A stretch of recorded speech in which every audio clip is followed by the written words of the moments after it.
¿Cómo están? Muy buenos días a nuestros amigos de Andrómeda, saludarlos y pues darles la bienvenida a esta plática que vamos a tener con unos amigos al respecto de dos cosas: el fallecimiento del investigador y escritor Rafael Llopis Paret, sucedido el 24 de marzo pasado, y en general de la importancia del horror en la cultura. Entonces tengo aquí a dos buenos amigos con los que vamos a establecer un diálogo, que es Vera Mendoza. ¿Cómo estás, Vera? Hola, hola, ¿qué tal? ¿Cómo están Y todos? ella es la fundadora del organismo cultural En la Noche de los Tiempos, estudiosa y divulgadora de la obra de Howard Phillips Lovecraft. Entonces es un gusto tenerte aquí, Vera. El gusto es mío, Richard. Y también tenemos a Rodrigo Vidal Tamayo. ¿Cómo está, Rodrigo? Tal, Richard, muchas gracias por la invitación. No, pues un placer. Él es biólogo, es divulgador de la ciencia y la cultura, y también muy interesado en estos temas fantásticos de horror y ciencia ficción. Pues es un placer también tenerte aquí, Rodrigo. Y pues quisiera comenzar mencionando que la importancia de este autor, que debe ser considerado como de los más importantes divulgadores de la literatura de horror, eh, Rafael Llopis, ya que tiene, por ejemplo, en su bibliografía eh, obras como La historia natural de los cuentos de miedo, El novísimo Algacife o Libro de las postrimerías. Tiene también El cuento de terror y El instinto de la muerte. Y entonces él ha hecho muchas traducciones con respecto a la obra de Lovecraft. Y pues de esto me gustaría platicar primero contigo, Vera, preguntarte, tú que eres experta en estos temas de Lovecraft, ¿cuál es la importancia de Rafael Llopis y cuál es la aportación que él ha dado en este género? Pues lo primero y creo lo más importante es que gracias a Rafael Llopis se tradujo mucha de la obra Lovecraftiana al español y se dio a conocer al mundo hispano, básicamente, ¿no? Muchos de los lectores de Lovecraft trataban de buscar sus obras, pero solo la encontraban en inglés.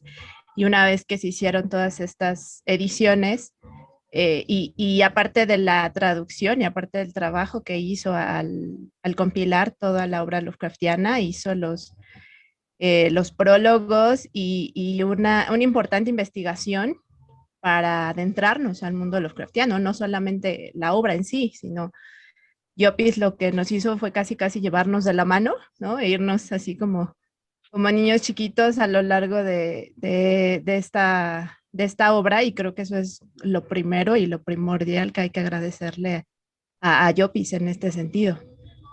Ujú.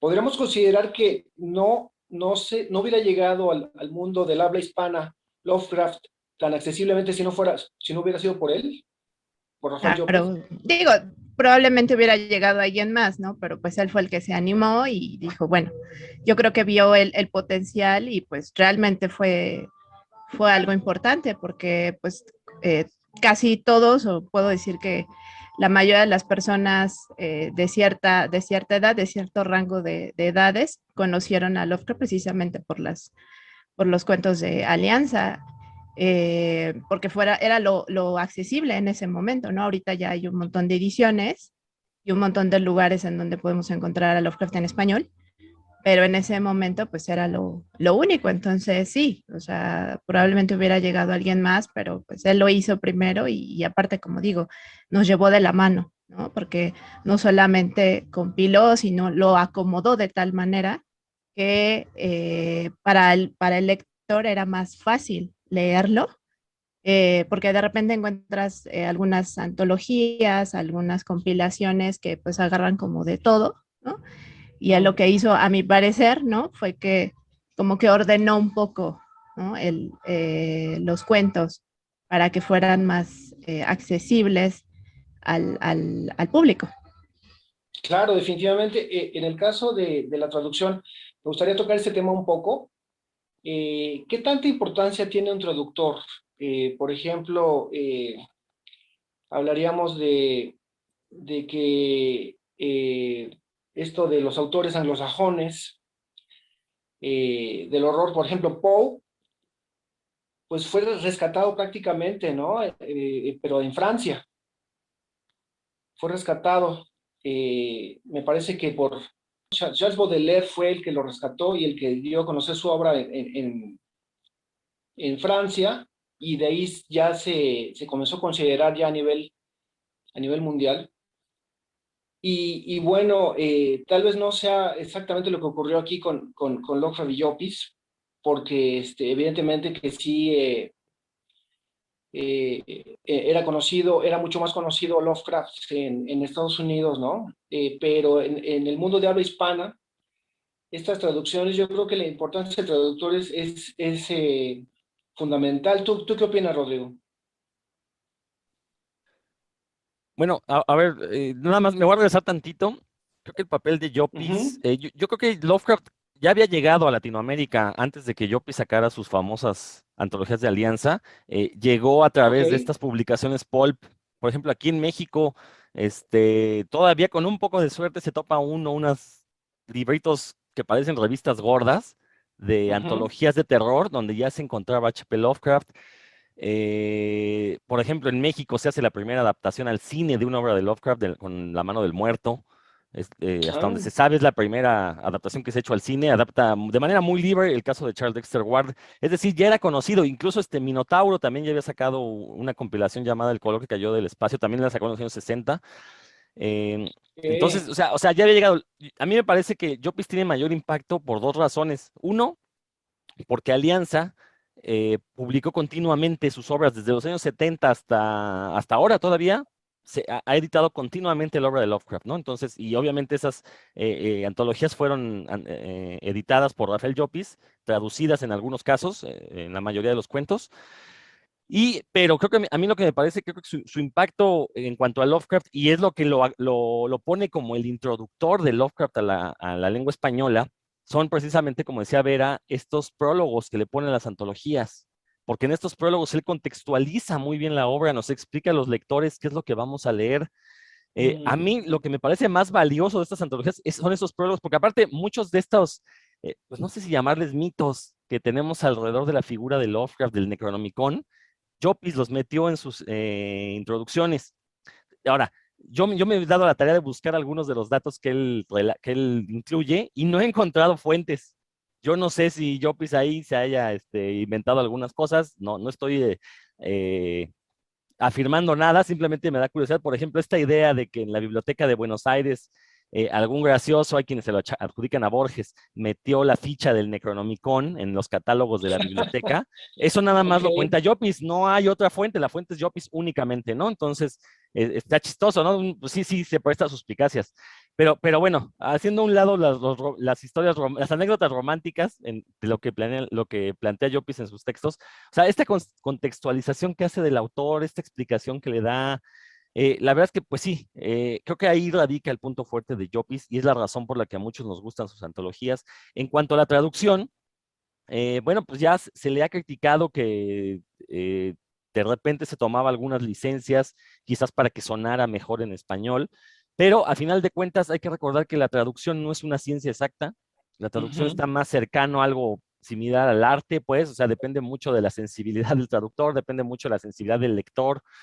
Yo soy de la idea que una buena traducción debe permitirte leer el texto de una manera sencilla, sin tropiezos, y eso lo tenía Llopis. Tú lees las traducciones de Llopis de Lovecraft y se pueden leer de corrido sin mayor problema, ¿no? A diferencia de otras que he leído por ahí que la verdad no quedan bien en español. Si uno las traduce al inglés se da cuenta que tradujeron literalmente y pues pierde mucho sentido.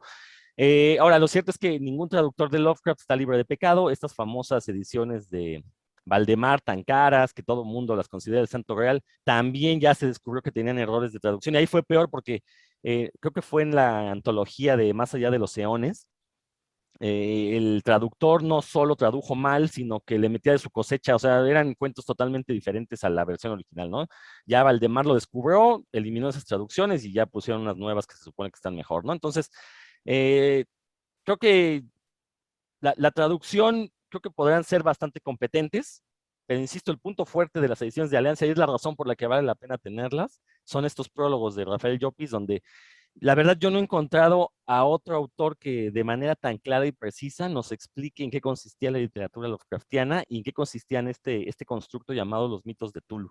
Ni a S.T. Joshi, que es el principal académico, erudito, experto en Lovecraft a nivel mundial, le he visto textos tan claros como los tenía Llopis, ¿no? Insisto, nada más hay que sí tomarlos con un poco de precaución porque yo muchos datos no he encontrado otras fuentes. Qué interesante esto que nos comentas, Rodrigo, porque efectivamente la importancia de los prólogos es que nos introducen a un universo desconocido, ¿no? En este caso el horror cósmico. Y entonces también para todo un universo de lectores que somos los de habla hispana, pues dependemos, ¿verdad? Dependemos de la interpretación, porque hablamos, como bien decías, no es una ciencia exacta esto de la traducción, se trata de una interpretación. Y entonces, dado esto, pues ahora sí que dependemos de ese cerebro, ¿verdad? Que se enfrenta al mundo del inglés y que lo traslada y nos genera una ontología a nivel de la escritura para los que vamos a leer en español. Entonces, esto es importante rescatarlo. Y bueno, es este autor que mencionas, que es la autoridad para Lovecraft a nivel mundial, ¿nos podrías decir un poco más de él?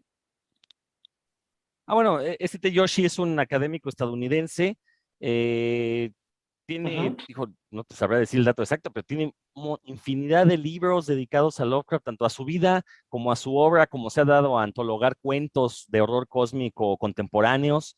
Tiene una serie de libros muy buenos que se llaman Las Alas Oscuras de Tulu.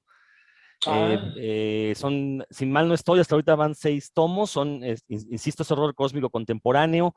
Él es fanático de Lovecraft, pero no es fanático de los mitos de Tulu. Recordar que los mitos de Tulu fue una idea concebida por August Derleth, no por Lovecraft. Entonces, él ha luchado mucho porque aquello que se reconozca como Lovecraftiano no necesariamente tiene que incluir estos criaturas monstruosas que vienen de otras dimensiones y estas descripciones indescriptibles, ¿no? Él se ha dado la tarea como de analizar la obra de Lovecraft y decirnos, bueno, los elementos para que algo sea considerado Lovecraftiano son A, B, C, ¿no? Entonces, cualquier cuento que tenga estos elementos, independientemente de que aparezca razas primitivas, de que aparezcan semidioses, puede ser considerado Lovecraftiano. Él tiene una biografía de Lovecraft, ha realizado antologías de la correspondencia de Lovecraft. Recordar que Lovecraft escribió más cartas que cuentos en vida. Y de hecho en muchas de sus cartas hay mejores historias de las que llegó a escribir. Bueno, pues es un académico, pertenece a una universidad. Ahorita la verdad es que se me va el dato de cuál es esta universidad, a ver si Vera ahorita nos saca de la duda. Pero bueno, a nivel mundial es reconocido como el principal erudito en la obra de Lovecraft. Y de hecho, en la Noche de los Tiempos lo tuvo la semana pasada o hace 2 semanas en una entrevista que desgraciadamente no pude ver por cuestiones de tiempo, pero bueno, digo, entrar al trabajo de Josh, el trabajo académico, la verdad es que es muy interesante porque uno va a descubrir aspectos de Lovecraft que no se imaginaba. Muy interesante, tiene una colección de ensayos de Lovecraft, son 5 tomos, cada tomo dedicado a un tema diferente. Tiene uno dedicado a ciencia, uno dedicado a historia, uno dedicado bueno, no recuerdo ahorita, son 5 tomos, pero bueno, la verdad es que el trabajo que ha hecho S.T. Joshi ha sido fundamental para conocer a la persona que fue H.P. Lovecraft. De acuerdo, muchas gracias por ese dato. Y justo un poquito Entonces, aumentando a lo que, perdón, Richard, a lo que dice Rodrigo, no solamente estudia la obra Lovecraftiana, sino que también, por ejemplo, ha trabajado a Lord Dunsany, que fue una influencia principal para Lovecraft. También ha trabajado, bueno, a muchas influencias. La plática que tuvo en la Noche de los Tiempos la semana pasada fue de Hodgson, para hablar un poco acerca de toda esta concepción del horror que proviene del mar, ¿no? Y todo lo que de ahí pudo haber tomado Lovecraft como influencia.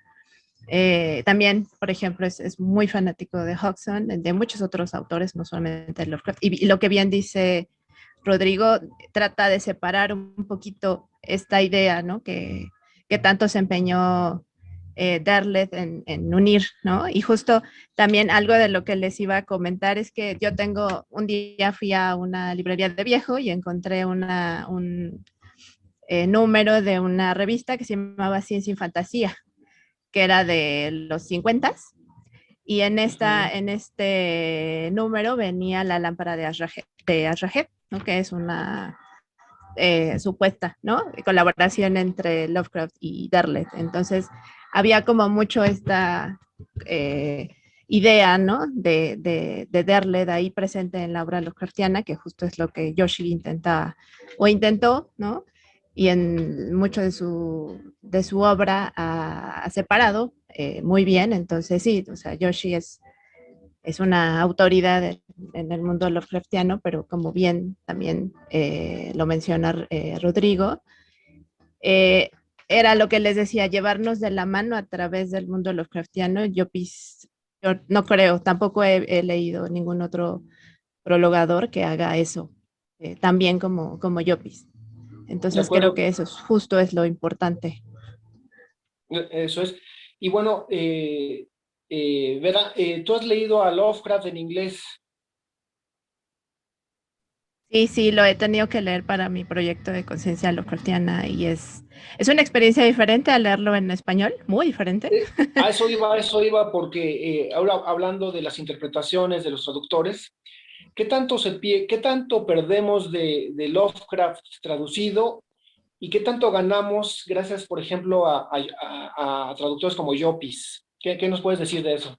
Yo puedo decir que leer a Lovecraft, bueno, me imagino que a cualquier autor, ¿no? En su idioma original es una experiencia única, sobre todo a Lovecraft, porque a mi parecer nos llega más esta idea de un autor lleno de complicaciones en su modo de escribir, de entendemos por qué Llopis tuvo que hacer de repente algunas traducciones y muchos traductores, ¿no? Como ciertas adecuaciones al español, porque es complicado, es complejo leer a Lovecraft en inglés, sobre todo cuando se mete con estas cuestiones científicas, de repente, ¿no? Que no, a veces, ¿no? Cuestan trabajo traducir. Pero sí, es muy diferente. Yo tuve la experiencia que yo llegué a Lovecraft por estos libritos que vendían aquí en la Ciudad de México en el metro de editorial, ay, no me acuerdo cuál es, que son unos Tomo, libritos editorial negros, Tomo. tomos, ajá, y esas traducciones a veces estaban cortadas, yo tengo mucho la experiencia con Polaris. Ujú. Polaris es un cuento que está cortado en tomo. Entonces, yo me había quedado con una historia y de repente cuando leo en inglés fue como, ¿en qué momento pasó esto, no? Entonces, y sí, las traducciones pues dejan mucho que desear, ¿no? En editoriales tomo, luego leí obviamente otras traducciones y bueno, ya mejora un poco la cosa, ¿no? Pero sí, o sea, uno hay que tener mucho cuidado.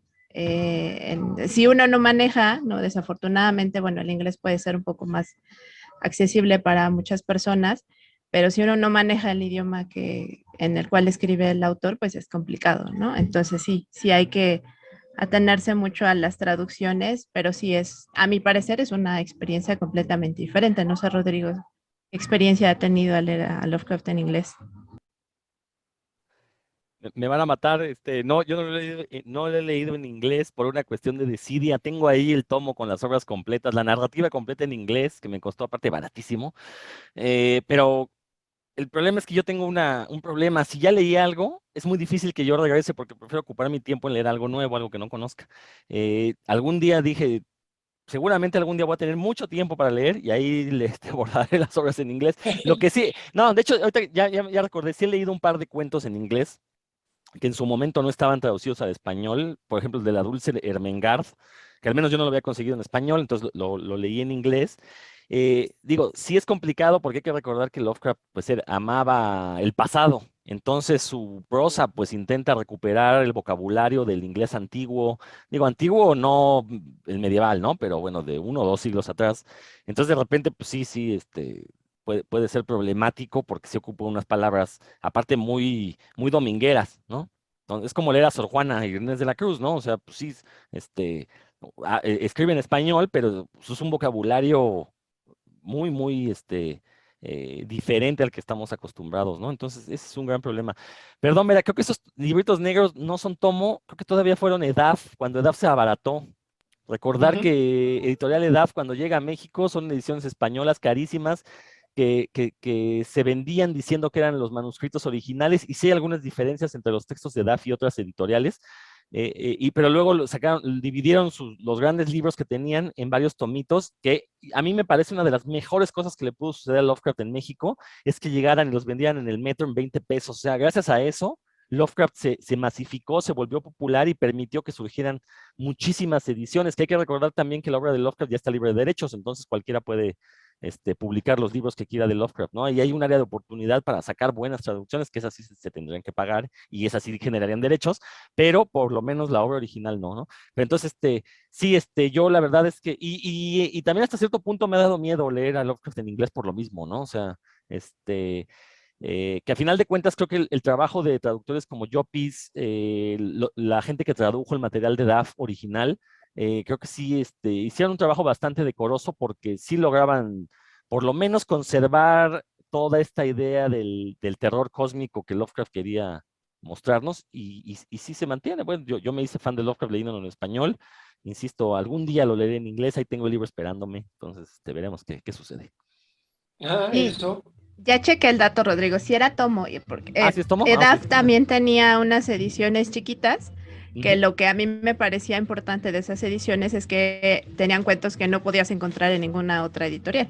Como tú dices, todos estos cuentos de Lovecraft chiquito, jovencito, los tienen precisamente en una compilación y tienen muchísimos así. Y las eh, colaboraciones que Edaf la publicó en un tomo original y después lo segmentó, las ¿no? Sí, dividieron, sí, sí. son muy buenas. Bueno, o sea, yo tengo los tomos chiquitos y la verdad es que a mí me gustan porque son ediciones, son relatos que no encuentras en cualquier En otra otros editorial. lados. Ujú. Sí, y tomos sí, o sea, yo creo que es algo que hay que agradecer a Tomo, aparte de dividir, eh, que los vendían tan baratos, ¿no?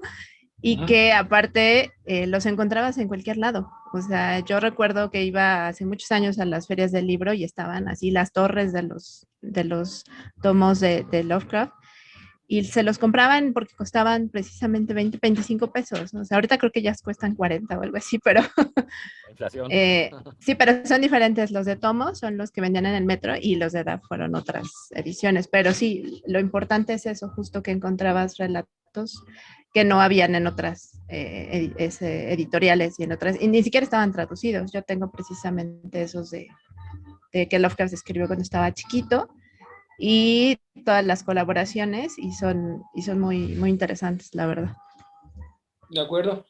Y bueno, quisiera retomar un poco la parte de la pregunta anterior, explorarlo un poco más contigo, Vera, al respecto de si de por sí hay interpretaciones diversas entre idioma e idioma.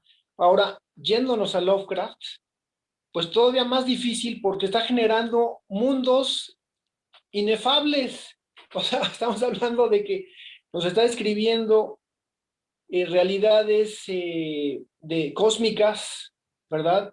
En las que de por sí los idiomas, pues ahí se verían en un gran problema, ¿no? O sea, ahí él lo escribe en inglés, pero de por sí Lovecraft mencionaba, ¿no? Que son mundos indescriptibles por las palabras, ¿no?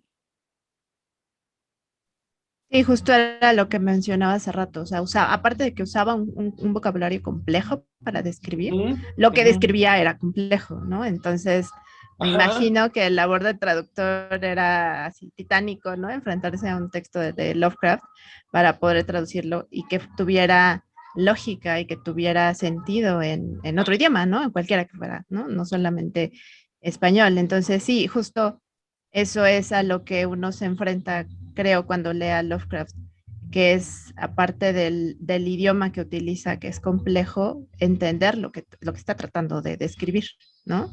sí, sí, Entonces, y que aparte no solamente utilizaba el inglés, o sea, no solamente complejizaba el inglés, sino también utilizaba otros términos de idiomas, de otros idiomas, ¿no? Todos los libros que inventó, Ujú. ¿no?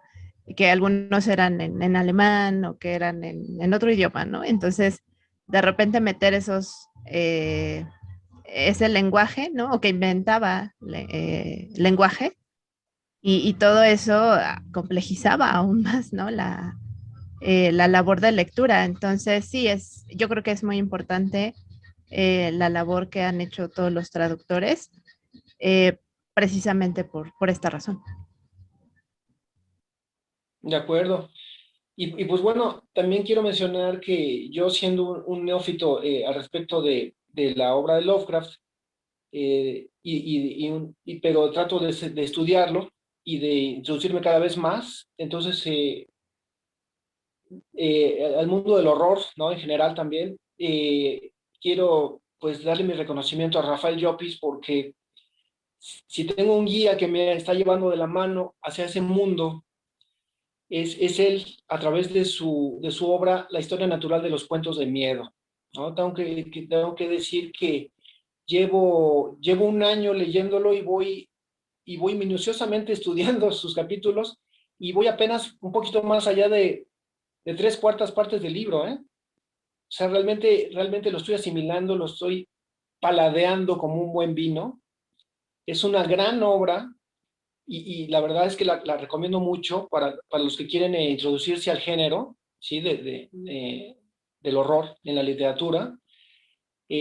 Rafael Llopis va describiendo cada etapa desde el horror gótico, los prerrománticos, luego el gótico alemán, el, el romanticismo y después el post-romanticismo, ¿no? Y va llevando, obviamente abarca el horror Lovecraftiano, el horror cósmico, y sigue y emparenta el horror con la ciencia ficción y va dando una perspectiva muy interesante relacionándolo con, digamos, con otros autores de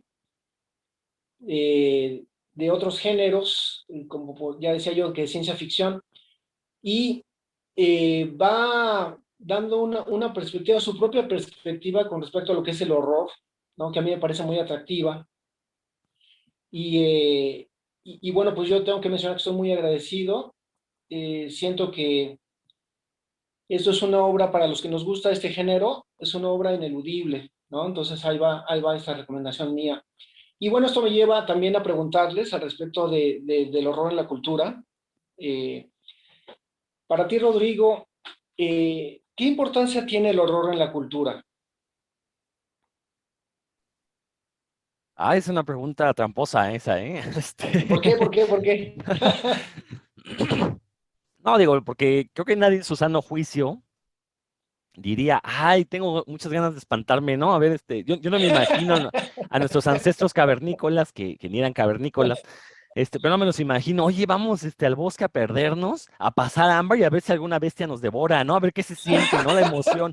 O sea, el miedo es un mecanismo de defensa que nos ha permitido sobrevivir como especie, precisamente que cuando sentimos miedo, lo primero que hacemos es huir. ¿No? Entonces, pues nadie, por ejemplo, a mí me encanta de Lovecraft, que siempre lo acusan de que es que siempre utiliza adjetivos como inefable, indescriptible. No es cierto, siempre describe a la criatura y siempre Ujú, explica perfectamente cómo se siente el personaje. Lo cierto es que cuando uno tiene miedo, por ejemplo, vamos a suponer que vas en la calle, en la oscuridad, y te sale una criatura Lovecraftiana, ¿no? Estoy seguro que nadie va a ser capaz de describirla. ¿Por qué? Porque cuando sientes miedo te nublas. Y obviamente ujú. como intentas huir, ni te vas a fijar en los detalles de la criatura, no vas a poder dar una descripción concisa. Entonces, eso me encanta de la literatura Lovecraftiana, que describe muy bien el miedo. O sea, ¿qué te ocurre fisiológicamente cuando te da miedo? Pues pierdes la memoria, dejas de fijarte en los detalles, quieres salir corriendo. Entonces, eso me parece maravilloso en cuanto a cómo Lovecraft relata este miedo. Entonces, bueno, ahora, hay que recordar, estos mecanismos de miedo pues nos han permitido sobrevivir como especies, porque obviamente si nuestros ancestros iban ahí en la sabana y de repente brincaba un tigre, pues a lo mejor el tigre agarraba a uno y los demás monitos de la manada, los demás simios de la manada, pues salían huyendo y esos sobrevivieron y son los que permitieron que nosotros estuviéramos aquí el día de hoy hablando a través de una computadora. El que se lo comió el tigre, pues ese ya no, sus genes se perdieron. Entonces, pero también hay que recordar esta sensación de alivio cuando nos espantamos y resulta que aquello que nos espantó no era esta cuestión tan peligrosa como lo creíamos. Voy a poner un ejemplo muy burdo. Cuando te dicen, vamos a tener examen de matemáticas el próximo lunes a las 8 de la mañana. Llega el lunes a las 8 de la mañana y resulta que el maestro se enfermó y no va a haber examen. No, pues esa sensación era una sensación de alivio maravillosa, porque toda esa tensión acumulada que uno tenía de no manches, voy a tener un examen, no estudié, lo que haya sido. Aparte, examen el lunes me parece a mí un castigo porque pues, te obligan a estudiar el fin de semana, que se supone que son días de descanso. Pero esta sensación de alivio, o sea, son de esas sensaciones que la verdad yo pondría ahí en el top 3 de las mejores sensaciones en la historia de la vida, ¿no? O sea, el hecho de que te espantaste y luego resultó que no era como el meme del niño, ¿no? Que sale así con la mano en el cuello y Ajá. con algo malo, ¿no? Después que no era tan malo, ya está más relajado el niño. Hasta memes han hecho de esta sensación. Entonces, bueno, esta sensación es muy curiosa porque hay una liberación de unas sustancias dentro de nuestro cuerpo que se llaman endorfinas, que Ajá. precisamente su función es hacernos sentir bien, eliminan dolor, nos dan una sensación general de bienestar.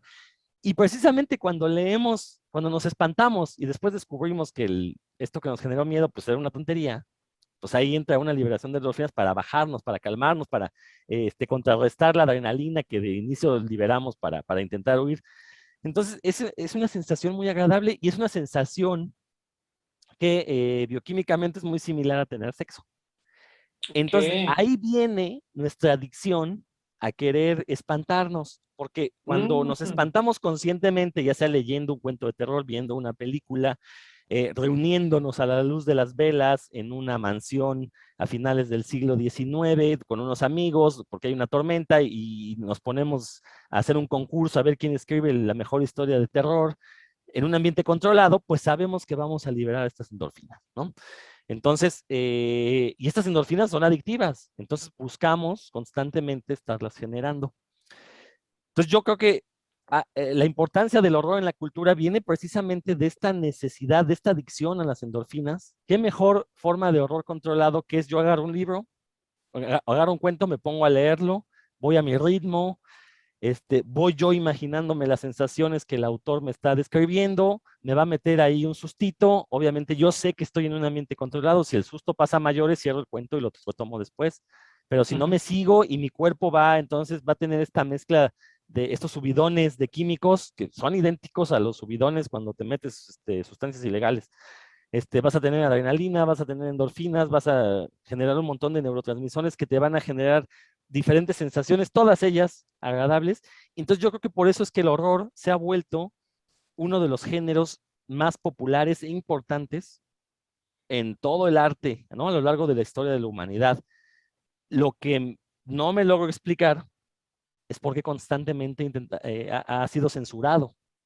O sea, pero fíjate, pese a la censura, ha sobrevivido desde, pues, ¿qué estaremos hablando? Desde Grecia, desde Mesopotamia, que les gusta 10,000, 5,000 años atrás, ha sobrevivido, ¿no? Hay que recordar, los relatos mitológicos de Mesopotamia, de Grecia, son relatos fantásticos, tal cual, ¿no? Y muchos de ellos incluyen partes de terror. Y la seguimos estudiando y lo seguimos considerando como la cuna de la civilización. Entonces, a mí la verdad es que yo no encuentro una razón para esta paradoja, ¿no? El hecho de que el terror nos brinda tantas satisfacciones, ha estado presente desde que surge la humanidad, desde que empieza a dejar constancia de registro de nuestra historia, y constantemente ha sido vilipendiado, ha sido menospreciado, insisto, ha sido censurado, ha sido prohibido. No encuentro una razón para eso cuando tantos buenos ratos nos ha dado, cuando los grandes escritores de la historia de la humanidad le han dedicado por lo menos un capítulo a intentar generarnos miedo, ¿no? En la Ilíada hay episodios que podemos considerar de terror, en la Odisea. O sea, Homero ya sabía que era necesario meter ese tipo de elementos para tener la atención del lector. La Biblia tiene elementos terroríficos, Sí. ¿no? Tal cual. O sea, el Apocalipsis, por Dios, Sí. leerlo de niño No, es no, no, traumatizante, bueno. ¿no? Entonces, o sea, eso me voy, insisto, todo El escritor, vamos a dejarlo, vamos a limitar a los escritores, no vamos a meter con escultura ni pintura, que también lo hay, pero todos los grandes escritores a lo largo de la historia de la humanidad le han dedicado un cachito al terror porque conocen perfectamente su fuerza narrativa y la fuerza que tiene como generadora de sentimientos y sensaciones en el lector. Entonces, eso es lo que me parece importante del horror en la cultura, que es que de una u otra forma todos los artistas llegan a él, aunque no le llamen terror, pero de una u otra forma ahí está, siempre presente. De acuerdo, Rodrigo, qué interesante. Rafael Llopis mencionaba que el horror es parte de nosotros. Entonces, darle la espalda a eso, como tú mencionabas hace rato de la censura, sería como darnos la espalda a nosotros mismos, ¿no? A una parte de nosotros, una parte intrínseca. Entonces, pues siempre ha estado presente y bueno, como tú lo mencionas, ahora sí que nunca había escuchado esa explicación, está bastante interesante esto de las endorfinas, ¿no? Quizás esté relacionado con la famosa catarsis psicológica. Sí, totalmente, o sea, obviamente todos estos procesos psicológicos dependen de una bioquímica interna, ¿no? Entonces, Ujú. eso que llamamos locuras, pues no son más que desajustes en esta química del cerebro. Entonces, Exacto, sí, esta catarsis psicológica obviamente tiene un componente químico muy, muy fuerte que es lo que la desencadena. de acuerdo. Vera, en tu caso, ¿nos podrías relatar tu experiencia con el horror? ¿Cómo es que tú te interesaste por el horror? ¿Cómo llegó a tu vida? ¿Y por qué? ¿Y qué te da? Mucho placer, como bien dice Rodrigo. Ujú, ujú, ujú. Eh, pues no recuerdo realmente cómo llegó a mi vida. Lo que sí recuerdo es que eh, seguramente fue por el cine, ¿no? Que creo que es una forma de arte de las más accesibles.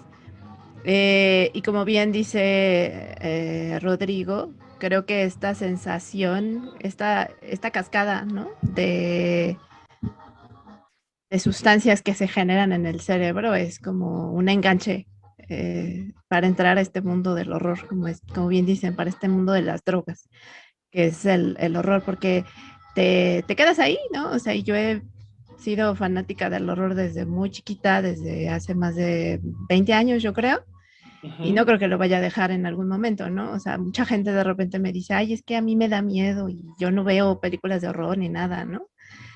Pero pues sí, esas personas no se enganchan, ¿no? Como uno, ¿no? Porque probablemente ni siquiera se han dado la oportunidad de sentir esa sensación, ¿no? Porque pues les da miedo, ¿no? Y justo también retomando un poquito lo que dice Rodrigo, el miedo ha sido se ha usado como control para la sociedad, ¿no? Porque en la Edad Media se utilizaban pinturas terribles en las iglesias, ¿no? Frescos, ujú, ujú. Sí. para inculcar horror a la gente, ¿no? Y para que la gente fuera a misa, o sea, siguiera como un camino, ¿no? El mejor camino que tenía que seguir. Entonces, el miedo es un mecanismo de control muy importante, ¿no? Entonces, Ujú. más allá de si genera o no genera, es importante también por eso, ¿no? Y creo que también otra cosa que me pareció muy interesante de lo que decía Rodrigo y que yo aumentaría un poquito es como que el horror es una forma de expresión, ¿no? O sea, todas las personas que producen horror, los directores, los escritores, los escultores, lo que sea, ¿no? Es una forma de sacar todo lo que trae adentro, ¿no? Es una forma de expresión, ¿no? Que es diferente a otras formas. Entonces, creo que también es importante por eso el horror en la cultura. Eh, pero sí, seguramente fue por el cine. Mis primeras experiencias con el horror de estas películas que pasaban en televisión abierta hace muchos años, cuando fue famoso eso, cuando fue famoso Chucky, todas esas películas. Ujú. Hubo ahí un movimiento interesante en finales de los 80s, principios de los 90s. Creo que fue de ahí precisamente mi contacto con el horror en el cine y en la literatura. Curiosamente no fue por Lovecraft. Yo tenía de repente esta idea que Lovecraft era un poquito, que se iba un poquito a cuestiones más imaginativas, más ocultistas. No sé, tenía esa idea porque pues, todos conocemos a Lovecraft de repente por el Necronomicon y todo lo que se dice por él. Y pues, a mí no me llamó la atención. Yo dije, ay, no, yo no quiero leer eso, ¿no? Entonces llegué al horror por Poe, creo. Y ya mucho tiempo Ok. después, yo creo que fue ya como hasta la prepa más grande, que alguien me regaló un libro de Lovecraft, La tumba, y lo leí y dije, bueno, no, Mm, creo que esto sí es diferente. Sí es diferente a como yo lo ok. pensaba, pero sí creo que esos fueron mis primeros contactos con el horror en mi vida. Rodrigo, ¿cuál fue tu primer contacto? Ahorita te respondo, Vera, nada más hubo algo que se me olvidó mencionar.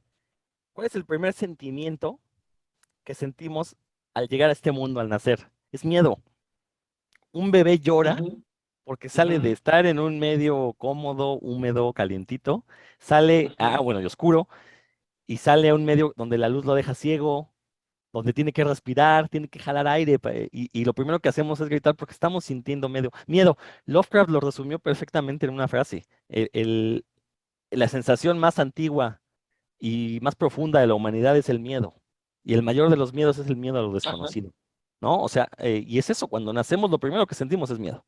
Ya después tendremos hambre, tendremos sed, tendremos frío, pero primero es miedo. Entonces, eso nos habla de la importancia de esta cultura del horror, porque a final de cuentas estamos remembrando el momento mismo en el que llegamos a este plano existencial, ¿no? Entonces, eso es algo interesante. Ahora, yo como llegué al horror, Wow. igual que tú, Vera, o sea, sí, mis primeros contactos debieron de haber sido películas, porque era el material que teníamos mayor acceso. eh, y en particular con Lovecraft fue algo muy chistoso. Yo estudié una carrera científica, entonces entrando a la universidad me llamó la atención la literatura de ciencia ficción. Y en estos cuentos de ciencia ficción de repente llegaban a mencionar a Lovecraft y tuve la fortuna de que Ujú, un compañero ahí en la universidad me prestó el primer libro de Lovecraft, que precisamente fue la alianza, la antología de alianza de los mitos de Tulu, realizada por Rafael Llopis. Y la verdad es ujú. que me abrió un panorama, porque sí, yo también tenía esta idea de que Lovecraft era algo más ocultista, y no, cuando leo esta antología, pues me doy cuenta que es un horror materialista, que Lovecraft tenía una vena científica muy marcada, Ujú. que esto del Necronomicon no es más que una alegoría de las malas prácticas científicas. Entonces, la verdad, digo, uno como científico le encuentra muchísimas cosas y ese fue mi acercamiento, pero sí tuvo que haber sido el cine, seguramente películas como Gremlins, fueron El Hombre Lobo en Londres, esa sí me acuerdo que fue de las primeras que vi. Fueron estas que uno las veía aparte por lo prohibido, ¿no? De, ay, vamos a ver una película de miedo, porque las pasaban en la noche, porque ya tenía uno que estar Claro. dormido, entonces allá escondidas las veía, y había una doble sensación de miedo, ¿no? El miedo de la película y el miedo de que te cacharan por estar haciendo algo prohibido, entre comillas, ¿no? Entonces, la verdad es que creo que esos fueron mis pininos en esta cultura del terror. De acuerdo.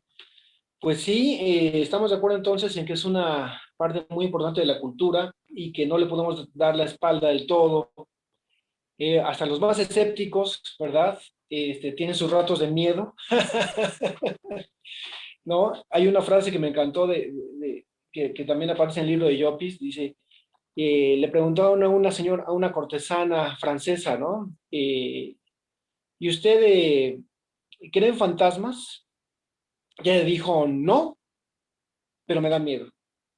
Entonces, digamos que ese es un buen colofón para esta plática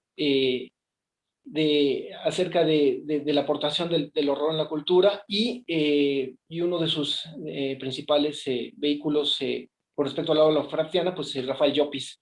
Quiero agradecerles, mis estimados, que me hayan acompañado en esta charla el día de hoy, ¿no? Esperemos vernos pues más seguido, con más contenidos para Andrómeda y en general. Y pues quiero agradecerte, Rodrigo, pues esta plática que hemos tenido hoy. Y a ti, Vera, también, muchas gracias. Esperemos que nos reunamos para hablar de estos tópicos que tanto nos gustan. ¿Qué les parece? Claro que sí, muchas gracias por la invitación, Richard, y pues ahí estamos al pendiente de cualquier invitación. Sí, por supuesto, yo siempre me gusta unirme al mitote, entonces obviamente te agradezco esta oportunidad y pues, cuando gustes por aquí nos podremos ver. Perfecto. Perfecto, amigos de Andrómeda también. Les doy las gracias por su presencia y su atención y nos vemos en la siguiente. Muchas gracias.